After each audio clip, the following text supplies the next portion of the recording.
Hello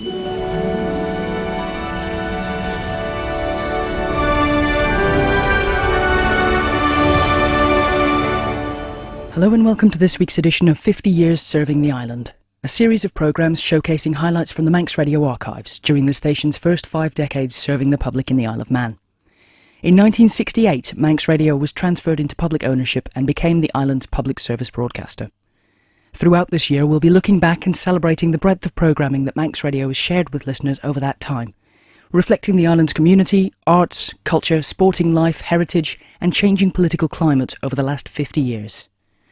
Today, nearly 18 years since the tragedy unfolded, we revisit an edition of Agenda focusing on the sinking of the fishing vessel the Solway Harvester and the conclusion of the inquests into the deaths of its 7 crew members.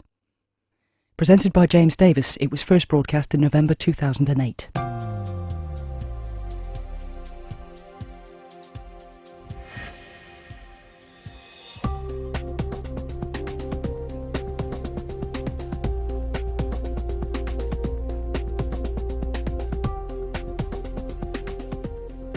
Dogged by legal delays and a lengthy investigation into the tragedy, the Solway Harvester inquests have finally been concluded. Tonight we take a look back at how the tragedy unfolded and became a long, complex and distressing case. What now for the families of the crewmen who died, and what of the ship itself, an eerie eyesore in Douglas Harbour.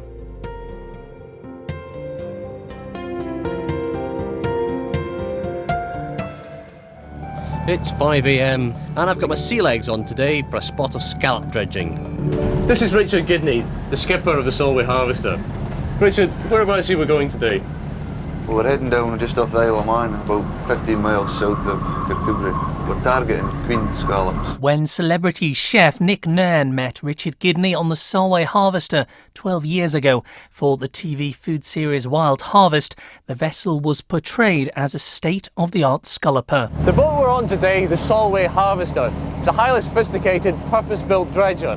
And here's how it works. But its condition would soon deteriorate. On the Harvester, scallops were pushed through deck scuttle holes into the fish room below.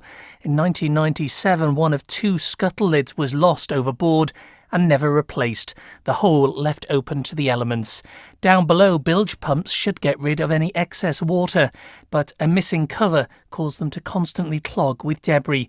In addition, a flood alarm wasn't working. Generally, you can stay dry most of the week on the other boats if you're an experienced fisherman, but there's no chance of doing that on the Harvester. Former crewmen described the Harvester as a wet boat. Andrew Breen and Michael Walker spoke to BBC Scotland's Frontline programme, which in 2000 carried out an investigation into the sinking. Sometimes you go down the hold and there'd be 2 and 3 foot of water. There'd be 3 or 4 times a day we'd have problems with the bilges because it was forever blocking up with just rubbish out of the hold. There was times where we couldn't get to it because the weather was too rough. Clogged up pump just means that the pump's not working, so in heavy weather you'd be filling up with water all the time. The last time I saw the Solway Harvester was just before New Year. We were sitting in the harbour, it came in and it tied up next to us, and I had a chat with Wesley asking him how my old boat was getting on. And he said it would be fine if he didn't need to empty the hold of the bucket. The fishermen claimed it had been a disaster waiting to happen. You sometimes grabbed the hold of the pipes and lifted yourself off the deck so that you didn't get your feet wet. In wild weather, they're probably one of the worst boats to be on in wild weather. It was very, very scary. I always thought to myself that this boat could go down. And on the same programme, Richard Gidney denied responsibility. He said the boat's condition was down not to him, the owner, but the skipper, Craig Mills, a position he retained throughout. Well, I would say that possibly the owner should take more responsibility, and I certainly do all that I can now. But at the end of the day, it's the skipper is the master in charge of the vessel, and even if I went to sea on the vessel as the owner, I would be subordinate to the master of the boat. So it's up to the crew to ensure that all these things are done. Skipper Craig Mills, his brother Robin, their cousin David, Martin Milligan, John Murphy, David Lyons, and at just 17, Wesley Jolly. the youngest member of the crew, all 7 of whom perished on that fateful night nearly 9 years ago. BBC South West Scotland reporter Willie Johnstone has covered the entire Solway Harvester story. He recalls that tragic evening, the blackest day. I think the main memory is being back on Solway Harbour on the quayside there that night, and just realising the devastation that was unfolding when it became apparent that this ship, which had gone to sea to fish for scallops, to come back in again and unload her catch, that she simply wasn't coming back, and the 7 young men on board weren't coming back either. And the fishing community there that night, they were absolutely devastated. On the quayside, I also remember young lad James Gorman, who was one of the crewmen of the Solway Harvester, who should have been on board, and he wasn't because he'd been suffering from food poisoning. And he was sitting there in his car, absolutely forlorn, possibly feeling a wee bit guilty that he was safe and sound. His mates were out there. At that stage he didn't know where they were, but they turned out to be on the bottom of the sea. They were never coming back, and it was a horrible, horrible evening.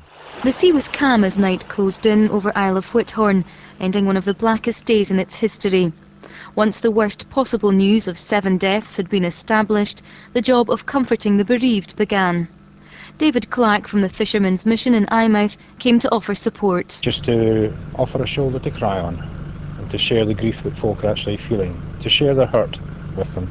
We like to think that we can perhaps contribute to that in many different ways, and perhaps ease the burden that the community is carrying, not just the family, because the whole community feels what's happened today. In this close-knit community, most people know at least one person who drowned, and now the inevitable question of why is being asked. Born and bred Isle of Whithorn man Captain John Niblock spent nearly 40 years at sea. He can't understand what went wrong. That is a well-found boat. It's a large boat. That boat basically can go. Contact was lost after 5 o'clock last night when we were heading for Ramsey Bay, just to take some shelter until the tide is right for Solway. It's a total mystery. The vessels are fit for any weather that we get here. It's a 23-metre vessel, and something serious has happened, a collision or whatever, but something has happened very, very suddenly. What will be the mood in Solway here, and maybe more pertinently in the Isle of Whithorn, come daybreak today? Fiasco and disaster. How do you begin to come to terms with a tragedy like this? You never come to terms with it. You can't. It's the mystery behind the whole thing. It should never have happened to a vessel of that size. What sort of impact does it have on the fishermen who are left here? It's hard to explain. They just this total shock and you just can't explain, really. It's just total shock. It was a tragedy which devastated the close-knit fishing community in the Isle of Whithorn. Community members came together, touched by tragedy. They came in their scores to mourn and remember. Parish Minister Alex Curry said their hearts overwhelmed, they felt helpless, void and empty, and how difficult it was to do anything to bring a form of comfort and solace to the bereaved. Today, God remembers the families of Craig and Robin and David and John, of Wesley and David and Martin. And God weeps with them.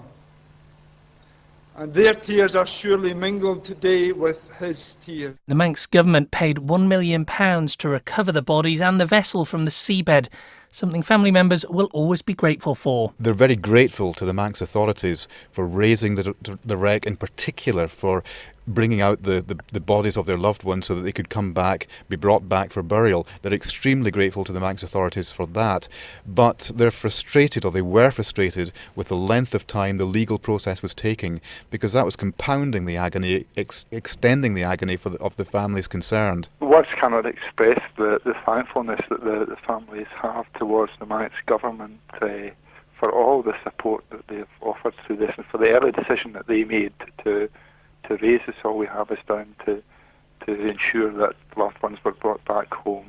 I just cannot express on the family's behalf how thankful they are to to all the people of the Isle of Man for what they've done for us here. Chief Minister of the Isle of Man, Donald Gelling, has said that they have agreed this in principle. They know that it is a more expensive operation than the one that's already taken place to send a camera down and inspect the vessel, but they are willing to pay for it in principle. The vessel itself is lying in about 38 metres of water. We know that because the marine accident investigators have been out to the site of the wreck and they've sent a mini submarine down with a camera aboard. They have pictures of it, so they have concluded that it is practicable to raise the vessel, and they think that it can be done, and obviously anybody's on board can therefore be recovered more easily. And I think the feeling, as Mr. Gelling expressed it, is that they share on the Isle of Man a marine tradition with the Isle of Whithorn and places like it. They fully understand why the relatives want the bodies returned for burial, and if the raising of the wreck can give them any comfort, then they're very happy to oblige. A very long and frustrating week. Various attempts to recover the bodies have been thwarted by bad weather,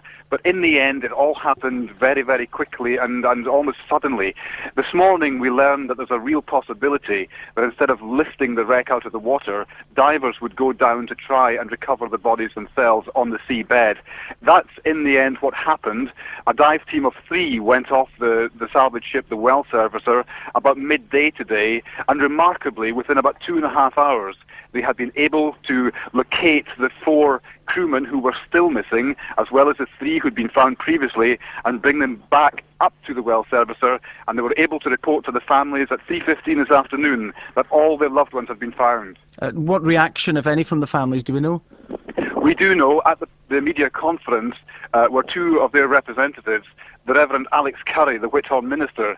He was with them when the news was broken, and he said there were many, many tears, his included, and there were tears of relief at the outcome, because one of the worst possible outcomes of this would have been that the families had come over here only to find that a certain number of their bodies, not all 7 of their loved ones, had been found. They've got the outcome they were praying for. Well, when we heard the news this afternoon, there were obviously many tears, myself included. These tears were obviously tears of relief in a sense that we now have our 7 men. The thing that we've desired all along in this, we've got 7 men to bring home for burial. The whole community has obviously shared in the grief that has been particular to the families themselves. We've all felt deeply for them in this, and we've all had our own pains too as we mourn the loss of 7 of our men in our communities. We've drawn strength from one another over the last 3 weeks. We've drawn strength from the wider community, and indeed, as I've already said previously, from the wider world, who have sent us messages of sympathy and support. Men and women wept as the inquest was opened and adjourned at Douglas Courthouse. All the men were identified by dental records, and a pathologist confirmed the cause of death was drowning. After adjourning the inquest to allow funeral arrangements to be made, Mr Moyle offered his condolences before launching an attack on off-island governments, which, unlike his own, had refused to raise the bodies of lost fishermen from the sea for financial reasons. As the families prepared for the funerals, it was announced the operation to raise the wreck could take weeks or months due to the weather. A number of attempts were abandoned. The salvage vessel Well Server was stood down, although not until their crew held a ceremony at the site where the Solway Harvester sank. 2 wreaths were thrown into the sea on behalf of the salvage vessel's owner and the Manx government. The crew also donated £1,000 for the families of the victims, while the owner pledged to match the amount raised. After waiting more than 3 agonising weeks for their men to be found and returned, the funerals were a watershed for the community. The crew were finally laid to rest.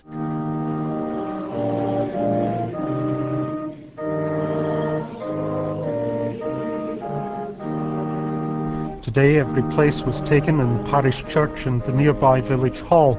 Outside, hundreds more crowded round, straining to hear the service relayed on speakers as a stiff breeze came in from the sea. The Reverend Alex Curry led the service. We mourn the passing of 3 of our own. They were not merely statistics. They were husbands, brothers, sons, and fathers.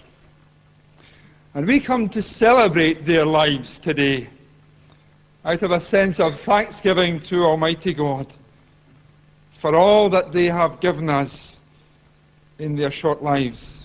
John Schooler spoke as a representative of the village. He said he had been urged by his own family to remember the liveliness of the young men and what they had brought to their neighbours. We don't want everything to be sad and sombre, they said. This is not what these lads were. They lived life to the full, and that is how we want to remember them. And this is true, for the lads brought life and vitality to this village, and very often laughter. Richard Gidney, who employed the crew of the Harvester, gave this reading. I must down the seas again, to the lonely sea in the sky.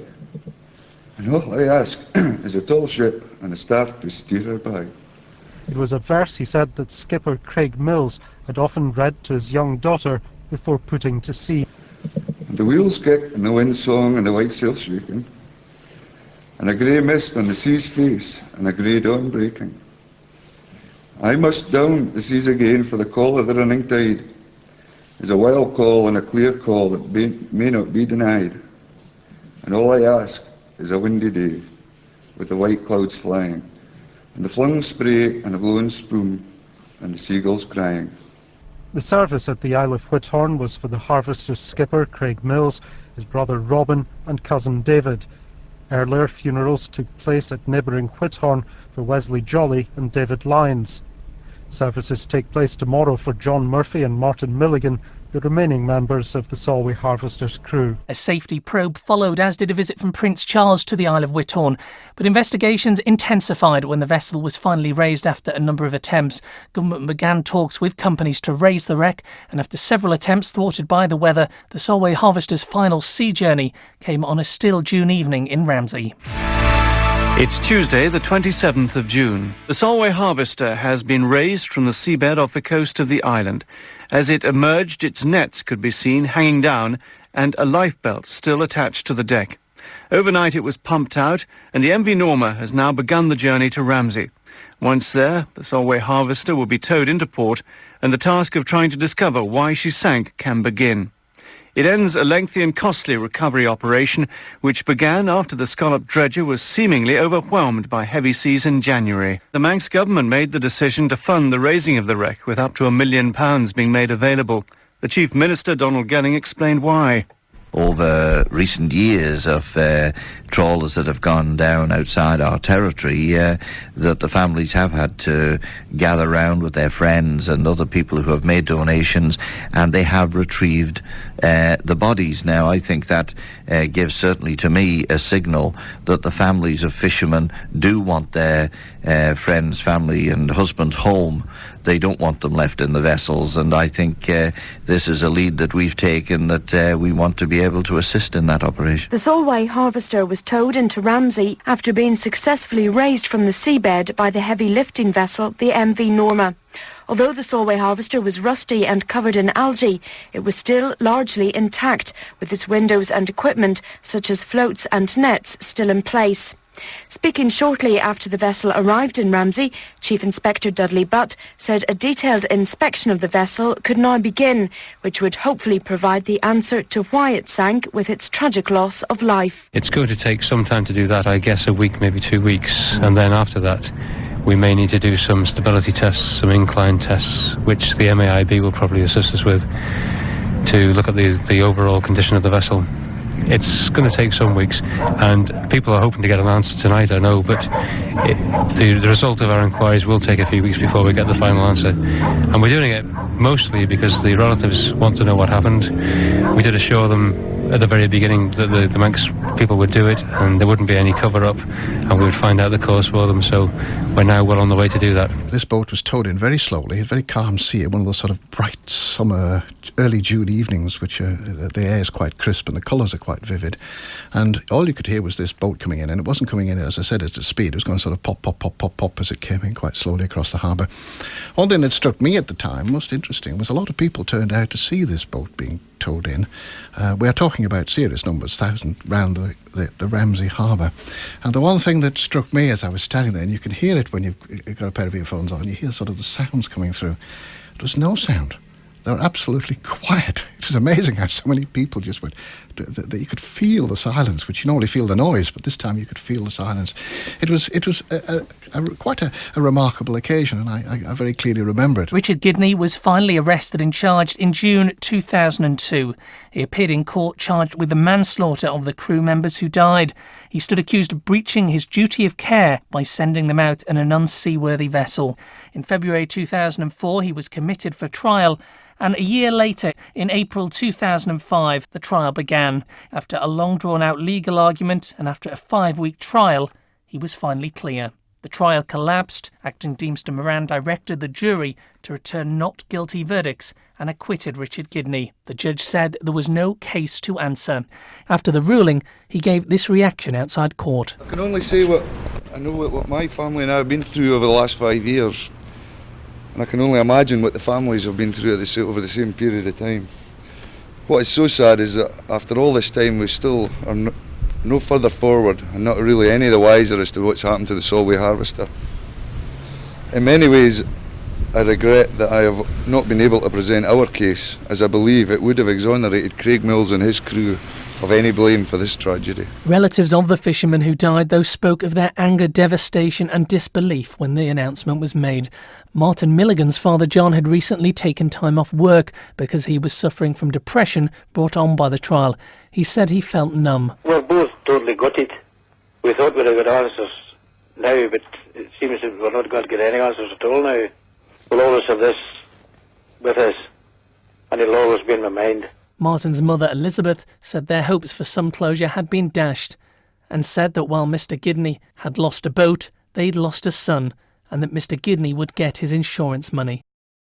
As the island's constabulary vowed to learn any lessons that arose following the collapse of the trial, and relatives hoping to finally establish the truth about the ship's fate, awaiting the UK government's Marine Accident Investigation Branch report, Michael Maul tried to resume the inquest, but Mr Gidney refused to return, and he said those words Mr Gidney had uttered outside court now appeared mealy-mouthed and empty and hollow as the man who uttered them. He said he risked being branded a hypocrite and a coward unless he had a change of heart. A claim for damages against Mr Gidney had already been launched by the families at the Court of Session in Edinburgh, but that could not begin until the inquest was concluded. Mr Moore petitioned the Court of Session in Edinburgh asking for help to obtain Mr Gidney's evidence, and that petition was finally granted in February this year. Following a visit and inspection of the vessel by Scottish officials, Mr Gidney gave evidence at Kirkcudbright Sheriff Court in June. Mr Gidney felt that Mr Moyle had unfairly criticised him in his remarks when attempting to persuade him to cooperate with his inquiries. By not voluntarily attending to give evidence was because he felt people were out to put the blame on him. On Saturday, the inquest heard the vessel had experienced 3 flooding incidents in 8 years, and that while Mr Gidney had installed a bilge alarm in the fish room of the Solway Harvester, it was not working when the boat began that fateful trip. As a result, the boat's skipper Craig Mills was not alerted that water was rising in the fish room during the stormy weather. Mr Moore drew attention to other equipment shortcomings on the boat, including the fact the lifeboats on board had not been serviced for a considerable time. I do not have any comparisons to draw upon, he said. However, I would suspect that by any standards, 3 serious flooding incidents in the short life, 8 years, of this vessel might be regarded as somewhat excessive. The vessel sank, the court was told, because its reliability and safety had become compromised. He concluded by saying that while the deaths were accidental, he appreciated the families of the deceased in the context of this tragedy might well find the use of such word difficult to accept. Mr Gidney of Gatehouse of Fleet in Dumfries and Galloway said Mr Moore's comments were predictable. In urging the recommendations of the Marine Accident Investigation Board to be rigorously implemented, he said he hoped they would avert another tragedy, although acknowledged that would be scant comfort to the deceased. At the outset on Saturday, Mr Moore said this was not a criminal trial, nor a civil one, nor a witch hunt, and acknowledged he couldn't record a verdict at conflict with the criminal trial in which the vessel owner Richard Gidney was acquitted. Mr Moore offered his condolences to the relatives of the deceased, some of whom were at court, and commended them for their patience, their stoicism and their understanding. And outside the court, a spokesman for the families read this statement. After almost 9 years, we are pleased that the judicial process into the sinking of the Solway Harvester has finally been completed. Despite a number of delays, we are pleased that the coroner, Mr Moyle, has been able to gather all of the evidence he required to give his findings. We hope that the recommendations made by the MAIB in their report and endorsed by Mr Moyle today will be acted upon by the fishing industry and appropriately enforced by the relevant authorities, in the hope that this will reduce the possibility of a similar tragedy ever happening again. The conclusion of this process will hopefully give us a degree of closure and allow us to move on with our lives. We would like to thank the Isle of Man authorities and the Isle of Man police in particular, and the family liaison officers from Dumfries and Galway Constabulary for their continued help and support over the years. I've tried to understand what these folks have gone through, and I don't think any of us can fully appreciate what it means to have lost a loved one in the circumstances of the loss of the Solway Harvester. There's never been a desire for blame. There's been a desire to understand what actually happened, that they then might be able to move on from this. So 9 years after the Solway Harvester sank in stormy seas off the island, a coroner has ruled no one can be held to account for the deaths of the 7 crewmen on board. It would appear the story is not quite yet over. In recording a verdict of accidental death for each crew member, Mr Moyle said he could not say for certain what had caused the tragedy because of conflicting views from experts. And although the conclusion of the process will hopefully allow families to move on with their lives, it looks likely they'll now push ahead with legal action in the civil courts. The next twist in a long, complex and distressing case, one which has lasted for nearly 9 years, and one which for many will not have a satisfactory answer.